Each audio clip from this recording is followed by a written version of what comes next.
बिस्मिल्लाहिर्रहमानिर्रहीम। अस्सलाम वालेकुम डियर स्टूडेंट्स। टॉपिक हमारा active voice and passive voice चल रहा है। तो आज जो है वो हम इस टॉपिक को जो है वो कंप्लीट करने जा रहे हैं। बस इसकी लास्ट की कुछ चीज़ें, कुछ पॉइंट्स बाकी रह गए हैं। आज हमने उसको पढ़ना है और बाकी जो है वो तमाम चीज़ें हो चुकी हैं। तो जो आपको वीडियो सेंड की गई हैं आप उसे जो है वो रिपीट करें, देख सकते हैं, अगेन देख सकते हैं और उसे जो है वो नोट डाउन भी कर सकते हैं। इस तरह जो आपको असाइनमेंट, एक्सरसाइजेस वगैरह आपको भेजी जा रही हैं तो उनको आप एक्टिव से पैसिव में जो है वो कन्वर्ट कीजिएगा। ठीक है।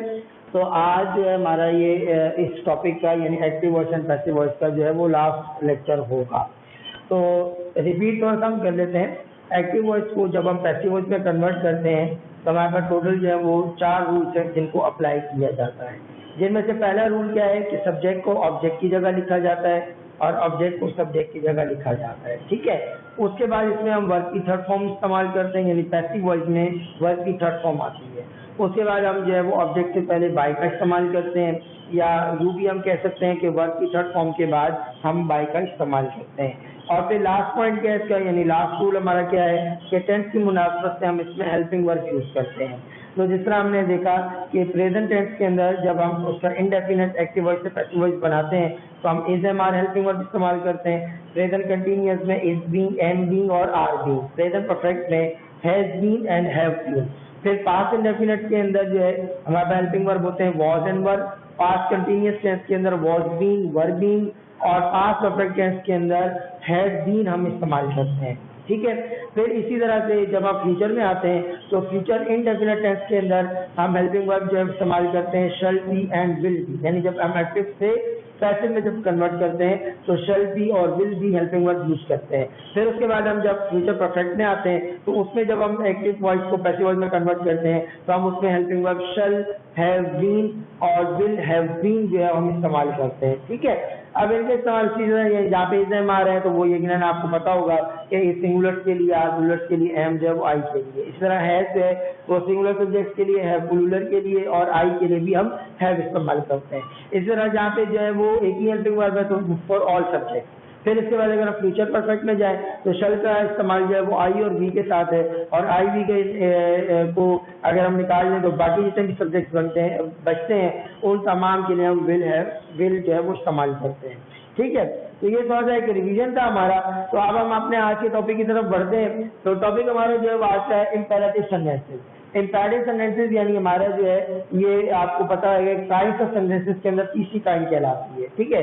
काइंड्स ऑफ सेंटेंसेस टोटल 5 है, जिनमें से पहली है स्टेटमेंट सेंटेंसेस, दूसरी number 2 interrogative sentences, number 3 imperative sentences, फिर number 4 exclamatory sentences and number 5 objective sentences. तो लिहाजा काइंड्स ऑफ सेंटेंस के अंदर तीसरी काइंड ये कहलाती है इम्पेरेटिव सेंटेंसेस। अब इम्पेरेटिव सेंटेंसेस क्या होते हैं उनकी डेफिनेशन मैंने यहाँ पे लिखी हुई है, यानी ऐसे जुमले जो वर्ब की फर्स्ट फॉर्म से स्टार्ट हो। ऐसे जुमले जो वर्ब की फर्स्ट फॉर्म से स्टार्ट हो उन्हें इम्पेरेटिव सेंटेंस कहा जाता है, यानी sentences begins with the first form of the verb. ठीक है। और फिर इन सेंटेंसेस के अंदर क्या चीजें होती हैं तो आगे मैंने लिखा है कि containing orders, commands, request etcetera. यानी इन जुमलों के अंदर हम कोई ऑर्डर को देते हैं, कोई रिक्वेस्ट हम करते हैं, कोई कमांड हम देते हैं। तो जिन जो है वो सेंटेंसेस के अंदर ऑर्डर की, रिक्वेस्ट की, कमांड की फीलिंग्स मौजूद हो तो ऐसे सेंटेंसेस को आप इम्पेरेटिव सेंटेंसेस कहते हैं। तो इम्पेरेटिव सेंटेंस का जो हमारा पैटर्न है वो क्या है हमारे पास, जैसे हम वर्ब की फर्स्ट फॉर्म से जब स्टार्ट करते हैं तो वर्ब की फर्स्ट फॉर्म है, उसके बाद फिर ऑब्जेक्ट और एक्सेट्रा है और फिर ये यहाँ पर पैटर्न जो है वो एक्टिव वॉइस का कहलाएगा। फिर जब इसको आप पैसिव वॉइस बनाते हैं तो पैसिव वॉइस बनाने के लिए इसमें हम सबसे पहले हम लेट लगाते हैं। लेट के बाद फिर ये जो ऑब्जेक्ट होता है ये यहाँ पर जो है वो सब्जेक्ट बन जाते हैं। ठीक है। क्योंकि रूल है हमारे पास ऑब्जेक्ट सब्जेक्ट बनता है, सब्जेक्ट ऑब्जेक्ट हो जाता है, ऑब्जेक्ट जो है वो सब्जेक्ट बन जाता है। फिर इसमें हम जो है वो बी इस्तेमाल करते हैं। बी जो है ये यहाँ पर हेल्पिंग वर्ब है, यहाँ पर ये हेल्पिंग वर्ब है जो हम इस्तेमाल करते हैं। फिर इसके बाद वही बात कि तमाम पैसिव वॉइस में वर्ब की थर्ड फॉर्म यानी ये जो वर्ब की फर्स्ट फॉर्म है ये थर्ड फॉर्म में कन्वर्ट हो जाती है। फिर उसके अलावा अगर कोई एक्सेट्रा वर्ड्स बचते हैं तो हम यहाँ पर वो सेम लिख लेते हैं। तो लिहाजा इस तरह एक इम्पेरेटिव सेंटेंस जो है वो एक्टिव वॉइस से पैसिव वॉइस में कन्वर्ट हो जाता है। अब देखिए यहाँ पर एग्जाम्पल जैसे ओपन द डोर। ठीक है। अब ओपन द डोर के अंदर आप देखिए ओपन जो है ये वर्ब की फर्स्ट फॉर्म है और द ऑर्डर जो है ये इसमें ऑब्जेक्ट है। अब रूल्स अप्लाई करते हैं पैटर्न के मुताबिक। सबसे पहले हम लिखेंगे लेफ्ट। ठीक है। लेफ्ट के बाद ये द डोर जो ऑब्जेक्ट है यहाँ पर ये सब्जेक्ट बन जाएगा, द ऑर्डर, फिर उसके बाद हेल्पिंग वर्ब इस्तेमाल करेंगे बी, तो ये हो जाएगा लेट द ऑर्डर बी। आता वर्ब की बारी, तो तमाम पैसिव वॉइस में वर्ब की थर्ड फॉर्म आती है, तो लिहाजा ओपन की थर्ड फॉर्म है ओपन, ठीक है। तो अब यहाँ पे और कोई और लफ्ज नहीं बचा, सेंटेंस कंप्लीट हो गया। तो जब सेंटेंस कंप्लीट हुआ तो क्या बना, let the door be open, तो इसका एक पैरेलल सेंटेंस जो है वो एक्टिव वॉइस से पैसिव वॉइस में कन्वर्ट हो गया, ठीक है। अब इसी तरह बेटा इसकी जो है वो आपको एक्सरसाइजेज जो है वो फॉरवर्ड की जा रही है, जिसमें आपको जो है वो सेंटेंसेस दिए हुए हैं इम्पेरेटिव सेंटेंस के, यानी एग्जांपल्स हैं जो मैंने आपको जो है वो दी है। तो लिहाजा उन एक्टिव वॉइस को आपने पैसिव वॉइस में कन्वर्ट करना है, यानी आपकी वो प्रैक्टिस के लिए है, आपको वो एक्सरसाइज भेजी जाएगी, तो लिहाजा उन एक्टिव वॉइस को आपने पैसिव वॉइस में कन्वर्ट करना है। तो इम्पेरेटिव सेंटेंसेस की एग्जांपल्स भी आपको दी जाएंगी। फिर उसके बाद हम आगे बढ़ते हैं, लास्ट टॉपिक हमारा है मॉडल ऑक्सिलरीज। अब मॉडल ऑक्सिलरीज के हेल्पिंग वर्ब को हम ऑक्सिलरीज कहते हैं, या ऑक्सिलरी वर्ब भी नहीं कहा जाता है, यानी helping verb, auxiliary verb, auxiliaries, ये एक ही चीज के नाम है। तो लिहाजा ऑक्सिलरीज कह लें या हेल्पिंग वर्ब कह लें या ऑक्सिलरी वर्ब कह लें, तो मॉडल ऑक्सिलरीज इन्हें इसलिए कहा जाता है कि ये एक स्पेशल तरीके से यूज किए जाते हैं, जो आम टेंसेस में यानी प्रेजेंट में, पास्ट में और फ्यूचर के जो टेंसेस के जो रूल्स हैं उनमें ये इस्तेमाल नहीं होते, इनका एक स्पेसिफिक यूज है, इसलिए इसे जो है वो मॉडल ऑक्सिलरीज कहा जाता है। तो मॉडल ऑक्सिलरीज के अंदर जो मोस्ट कॉमन जो है वो हमारे पास है कैन, मस्ट और शुड, ठीक है। तो आज हमारे पास जो है वो ऐसे जुमले कि जिनमें कैन हेल्पिंग वर्ब हो, मॉडल ऑक्सिलरी हो, जिसमें मस्ट हो, जिसमें शुड मॉडल ऑक्सिलरी हो, तो अगर ऐसे जुमले हमारे पास जो एक्टिव वॉइस के अंदर आ जाए तो उनको हम पैसिव वॉइस में कैसे कन्वर्ट करते हैं, ये अब हम यहाँ पर पढ़ेंगे। लेकिन इससे पहले हम ये बात आपको मैं बताते चलूं कि जब हम मॉडल ऑक्सिलरीज लिखते हैं तो मॉडल ऑक्सिलरीज के बाद सिर्फ और सिर्फ वर्ब की फर्स्ट फॉर्म लिखी जाती है, यानी इसका अगर हम पैटर्न देखें तो पैटर्न में यानी सबसे पहले हो गया सब्जेक्ट, सब्जेक्ट के बाद इन मॉडल ऑक्सिलरीज में से कोई एक आएगा, ठीक है, वो जो जुमले की कंडीशन होती है उसके मुताबिक। फिर उसके बाद हम इसमें वर्ब की फर्स्ट फॉर्म लिखते हैं और फिर आगे जो है वो ऑब्जेक्ट और एसेट आती है, यानी मॉडल ऑक्सिलरीज के बाद हमेशा वर्ब की फर्स्ट फॉर्म लिखी जाती है, इसके आगे कोई सेकंड फॉर्म नहीं आती, थर्ड नहीं आती, कोई आईएनजी फॉर्म नहीं आती।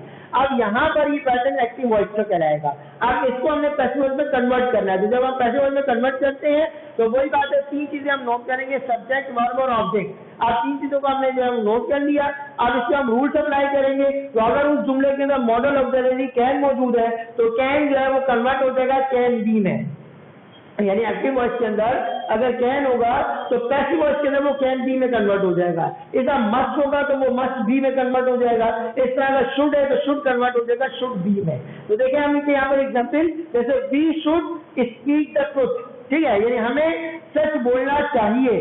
तो आप यहाँ पे देखिए वी सब्जेक्ट है, स्पीक वर्ब है, द ट्रुथ इसमें ऑब्जेक्ट है और शुड जो है यहाँ पर मॉडल ऑक्सिलरी है, ठीक है। अब यहाँ पे हमने तीन चीजें नोट कर ली, यानी सब्जेक्ट, वर्ब और ऑब्जेक्ट। अब हमें शुड से पता चल गया कि ये मॉडल ऑक्सिलरी का है, तो यहाँ पर ये एक्टिव वॉइस है, इसको हमने बनाना पैसिव वॉइस।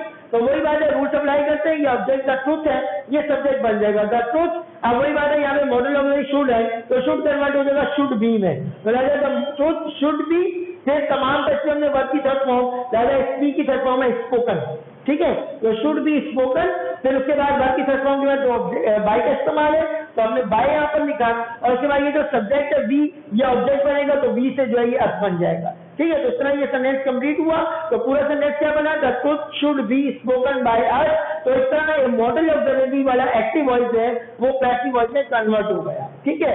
तो इसी तरह जो है इसकी और भी एक्सरसाइजेज, इसके सेंटेंसेस जो है वो आपको जो है वो फॉरवर्ड किए जा रहे हैं। तो आपने जो है वो एग्जांपल्स है आपकी प्रैक्टिस के लिए, तो आपने खुद जो है वो उनको करना है और एक्टिव वॉइस से पैसिव वॉइस में कन्वर्ट करना है, ठीक है। तो आज का लेक्चर जो है वो यहाँ पर वाइंड अप हुआ और इसी के साथ में तुम्हारा active voice and passive voice जो लॉन्ग टॉपिक्स के अंदर टॉपिक नंबर 2 कहलाता है ग्रामर में, इंग्लिश ग्रामर में, वो हमारा यहाँ पर खत्म हुआ। तो ग्रामर की क्लास जो है फिलहाल यहाँ पर जो है वो स्टॉप करेंगे और इंशाल्लाह जो है अब हम टेक्स्ट की तरफ बढ़ेंगे और टेक्स्ट की क्लासेस जो है वो इंशाल्लाह हम लेना शुरू करेंगे। तो बहुत ज्यादा अपना ख्याल रखिएगा, इंशाल्लाह फिर हम आपसे जो है वो यहाँ पर मिलेंगे। अल्लाह हाफिज।